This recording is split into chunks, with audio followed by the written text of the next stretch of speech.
This is Dolynny TV, ladies and gentlemen. Good morning and welcome to a Sunday edition of some Oilers talk for you.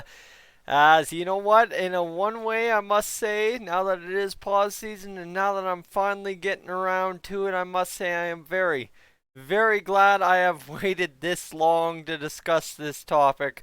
Let me tell you. And I thought, you know what, I see it on social media first thing in the morning. Happy birthday, Mike Smith. Well, you know what? It's probably about dang time I discussed the whole Mike Smith extension contract situation for next season. So, Mike Smith, what do you need to know about Mike Smith on the old cap friendly? That's the number one thing I'm going to tell you right now. So, let's get to it. As over to the Oilers cap friendly page, goaltending wise, Mike Smith making that $2 million plus performance bonuses. So, maximum potential performance bonus is 17 or $1.75 million. So $2 million base salary for Mike Smith this season. He's a UFA next year, and if I've got this correct, he will have his birthday today. So technically speaking, he is 38 today. He will be 39 March 22nd next year. So with that, let's go break down some stats. Figure out what's going on with our veteran goalie, one of two, Mike Smith. So you see, he started his career way back with Dallas, went to Tampa Bay for several years, then went to Phoenix. They became Arizona. Then he played 2 seasons in Calgary and had a weird kind of good success kind of deal, right? Is not really any fancy jump off the page stats, like he was a 25 and 22 goaltender with 6 overtime or shootout losses in 17-18, and I mean those were great numbers, but he was a 500 goalie pretty much. And then you see him start 40 games for the Calgary Flames, be 23, 16, and 2, and somehow had like Cam Talbot numbers in that, but he had a whole bunch of wins. So that may be just a little bit of a reflection of what kind of team the Calgary Flames were year to year, and we'll take that. But you look at these numbers down here in Edmonton, and these are actually slightly improved and quite a bit worse than they were in Calgary last year. But again, kind of a reflection of what the team is, right? You think about some of those goals in on Mike Smith.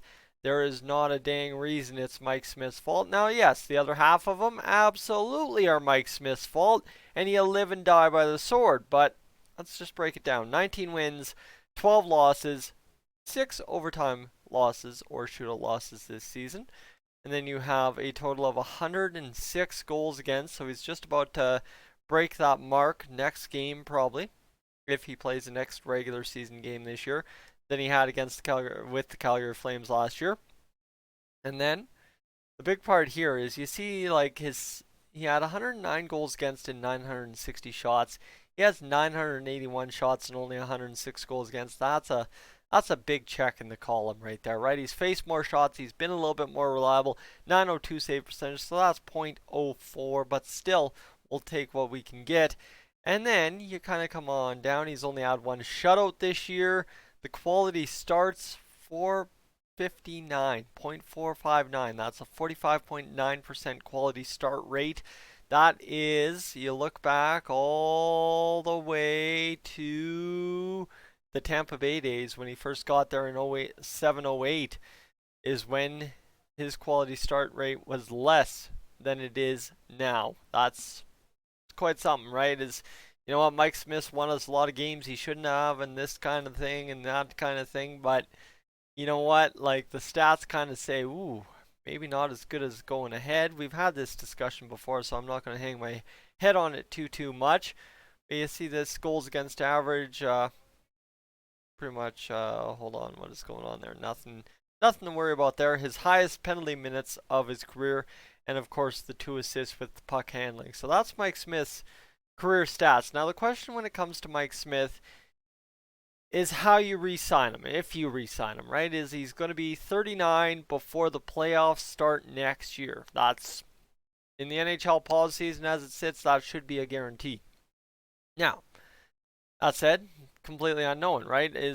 I think my argument relies on the completely unknown at this point, because my argument when it came to Mike Smith, and I know I've discussed this with several people now, and that's kind of the general consensus amongst Oilers fans who passed through December, got into January, didn't buy the hype, and then saw Mike Smith continue to perform, is it's tough, right? Is because I think the Oilers re-signing Mike Smith really hinges on the playoffs.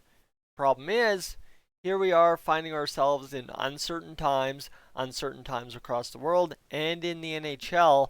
And well, is there going to be playoffs? If there is, yes, you can say Mike Smith hinges and gets a new contract or doesn't get a new contract based on what he does in the playoffs. That's right. Like this argument, I mean, I started the video by saying I was so excited because I had saved this topic this long, and now it's the NHL pause season, and now I can actually use it, and blah, blah, blah, blah, blah. Yeah, let's go.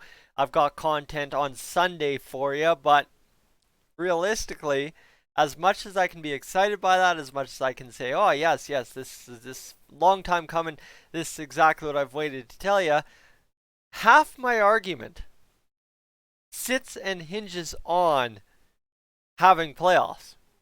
And here we go. No playoffs, no date set, nothing.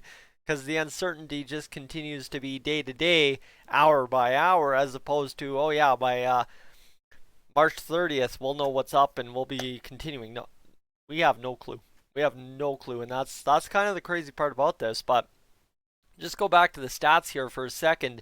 You see like 19 wins, 12 losses, 6 overtime shootout losses. So to go back and see a 7-game spread in between wins and losses, you'd have to go back just to last season for Mike Smith.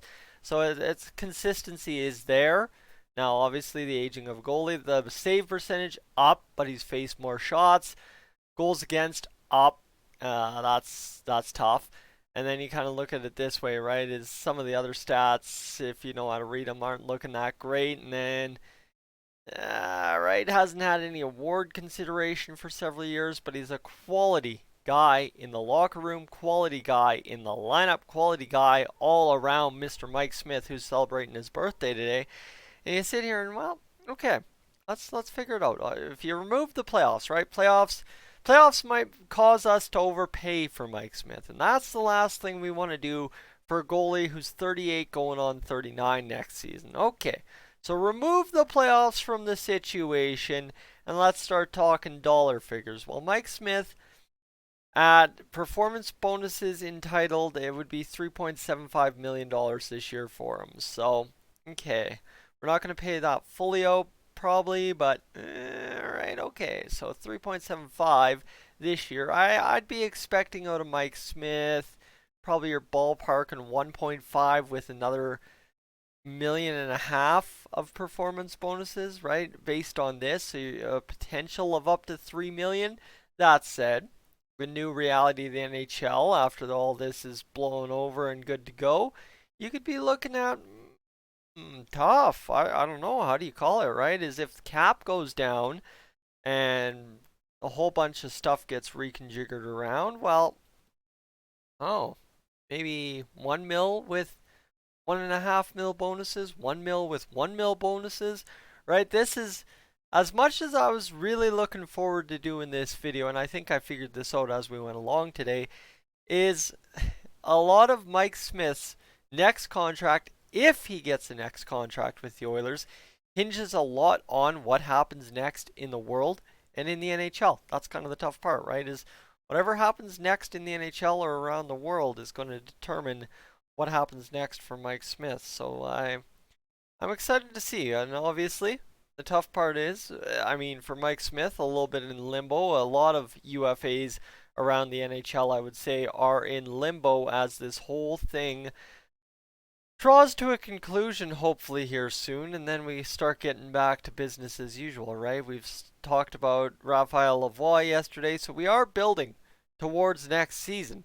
Problem is, ladies and gentlemen, I'm sorry, I don't mean to be the one to beat the drum, but we got a season yet to finish here right now as it sits, and I'd like to attend to that business before attending to next season, next September, next October, next November, next December, next January, whenever the heck things get underway in the 2021 season. Guys, I'm Tyson, this is Dolynny TV. What I want you to do is kind of give me your thoughts, right? I've thrown some dollar figures there for you. What's Mike Smith's contract worth? Is it the same situation I've laid out where it is kind of dependent on what happens next, or what happens with Mr. Mike Smith due to this or due to no playoffs or whatever variable I've presented to you, or if you can present another one that I haven't thought of? Let me know in the comment section below, guys. I'm Tyson, this is Dolynny TV. Hit that subscribe button. I am up on out of here.